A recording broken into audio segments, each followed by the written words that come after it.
Let me begin by saying I know there are millions of Americans in this country who feel disappointed and discouraged or even a little bit angry about the court's decision today on student debt. And I must admit I do too. Before I tell you the steps we're going to take, I want to talk about what we've been able to achieve so far on student loan over the past few years. First, we made the largest increase in Pell Grants in over a decade, helping students from families who nearly all make less than $60,000 a year. Then we fixed the so-called, with the help of the department, Public Service Loan Forgiveness Program. So the borrowers who got into public service, such as school teachers, police officers, social workers, service members, they actually got the debt relief they were entitled to under the law. Before I came to office, only 7,000 people have benefited from that program.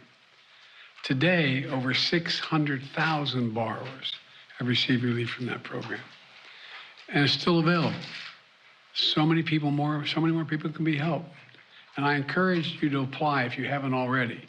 You're still eligible. Go to studentaid.gov. It matters.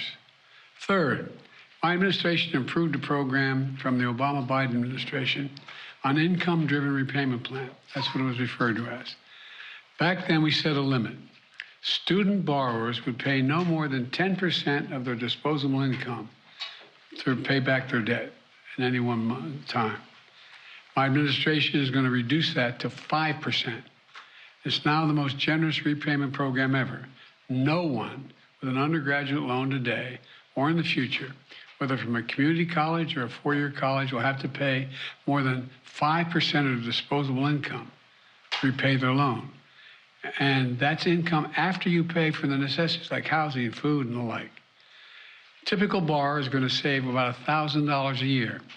And if you keep up payments for 20 years without missing them, your total debt is forgiven after 20 years. That's what the program was before, but we've just reduced it to 5%. In addition to that, last year I announced my student debt relief plan, a plan that was on the verge of providing more than 40 million Americans with real debt relief, up to $10,000 for many borrowers and up to $20,000 for those who had gotten a Pell Grant. Nearly 90% of the relief would have gone to borrowers, 90% of it, making less than $75,000 a year. And no one making over $125,000 a year would qualify. This program was all set to begin. The website had been set up, the applications had been simplified so that it took less than 5 minutes to complete. Notice had been sent out to people about the relief they were eligible for. 16 million people had already been approved. The money was literally about to go out the door. And then Republican elected officials and special interests stepped in. They said, no, literally snatching from the hands of millions of Americans thousands of dollars in student debt relief that was about to change their lives. You know, these Republican officials just couldn't bear the thought of providing relief for working class, middle class Americans. Republican state officials sued my administration, attempting to block relief, including millions of their own constituents. Republicans in Congress voted to overturn the plan. I think every one. I don't think I had any Republican votes for this plan. At the same time, think about this. We all supported the Paycheck Protection Program, remember, PPP? You know, which was designed to help business owners who lost money because of the pandemic. It was a worthy program, but let's be clear.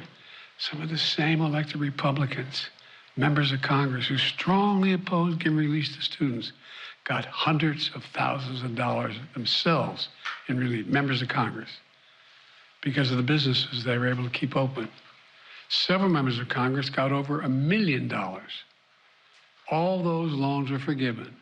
You know how much that program cost? $760 billion. My program's too expensive. $360 billion more than I proposed in my student debt relief program. I was trying to provide students with $10,000 to $20,000 in relief. By comparison, the average amount forgiven in the PPP, the pandemic loan program, average amount forgiven was $70,000. Now, a kid making $60,000, trying to pay back his bills, asking for $10,000 in relief, come on. The hypocrisy is stunning. You can't help a family making 75 grand a year, but you can help a millionaire and you have your debt forgiven. My plan would not only have been life-changing for millions of Americans, it would have been good for the American economy. Freeing millions of Americans from the crushing burden of student debt. More homes would have been bought, more businesses would have been started, more couples would have had the confidence to start a family. Millions of people would have felt they could get on with their lives. These Republicans blocked all that. Now, in addition to the hypocrisy, some of these Republican Congress are shamelessly pushing to advance a bill in the coming weeks that gives hundreds of billions of dollars in tax breaks and handouts to the wealthiest Americans. They still haven't given up on making permanent a $2 trillion tax cut that they never paid for. Never paid for. $2 trillion. So let me be clear. For Republicans in Congress, it's not about reducing the deficit. It's not about fairness in forgiving loans. It's only about forgiving loans they have to pay. Today, the Supreme Court sided with them. I believe the court's decision to strike down my student debt relief program was a mistake, was wrong. I'm not going to stop fighting to deliver borrowers what they need, particularly those at the bottom end of the economic scale. So we need to find a new way, and we're moving as fast as we can. First, I'm announcing today a new path consistent with today's ruling to provide student debt relief to as many borrowers as possible, as quickly as possible. We will ground this new approach in a different law than my original plan, the so-called Higher Education Act. That will allow Secretary Cardona, who's with me today, to compromise, waive, or release loans under certain circumstances.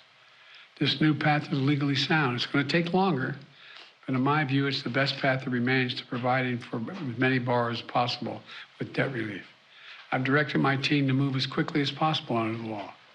Just moments ago, Secretary Cardona took the first step to initiate that new approach.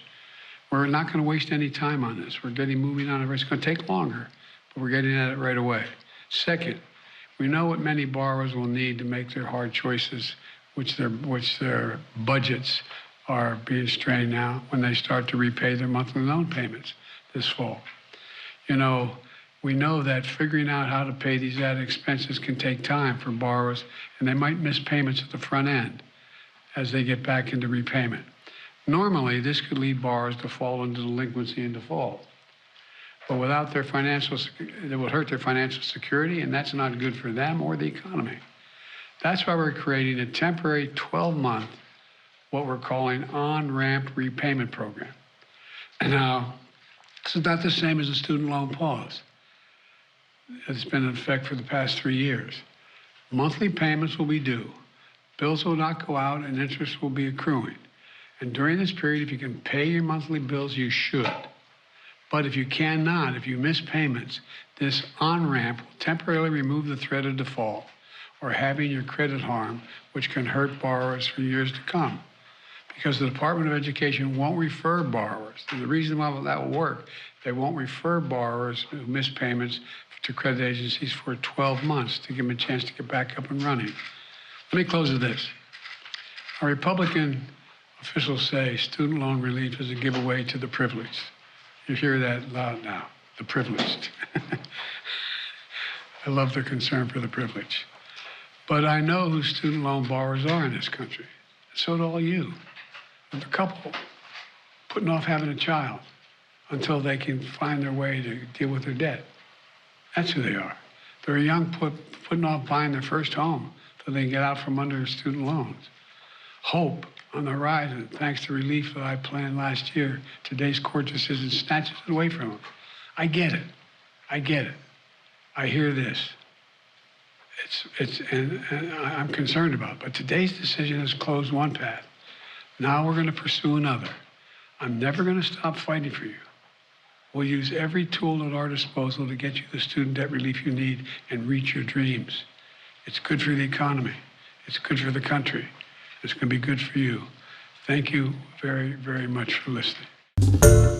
Hi, everyone. George Stephanopoulos here. Thanks for checking out the ABC News YouTube channel. If you'd like to get more videos, show highlights, and watch live event coverage, click on the right over here to subscribe to our channel. And don't forget to download the ABC News app for breaking news alerts. Thanks for watching.